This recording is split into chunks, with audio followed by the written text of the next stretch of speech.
Okay, what we currently get from our customers API is like this. We don't have their membership type here. So let's go to our customers controller, and this is the API controller.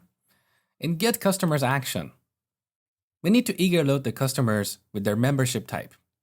So first we go on top and add using system.data.entity. And with this, we can use the include method here.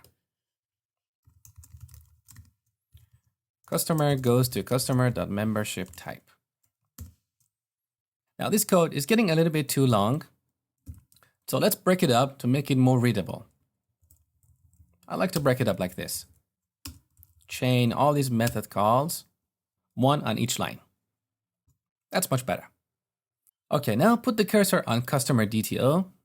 We can quickly go to this class by pressing Ctrl B. Here we are. Look, there is no membership type property here. We only have membership type ID. And as I explained before, we shouldn't add membership type property here because this couples our DTO to our domain object, membership type. And that's something we should avoid. So we need to create a separate class and call it membership type DTO. In Solution Explorer, right-click DTOs, add a new class, membership type DTO. Now, all I'm going to add here is ID and name. There's no need to add all membership type properties here. Because if a client wants to know the details about a given membership type, they can use the ID here to send a request to a potentially new endpoint for membership types.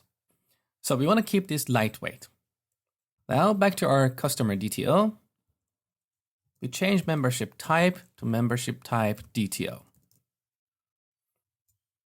And the last step, we go to our mapping profile and teach AutoMapper how to map a membership type to a membership type DTO.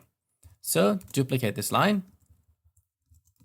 change this to membership type, and this one to membership type DTO. Now let's test our API. Build, back to Chrome. I'm going to click send again. Okay, beautiful. Look, we got our membership type here.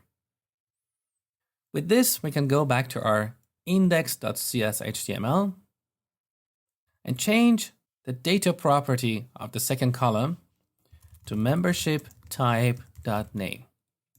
Save, back to Chrome, refresh. There you go.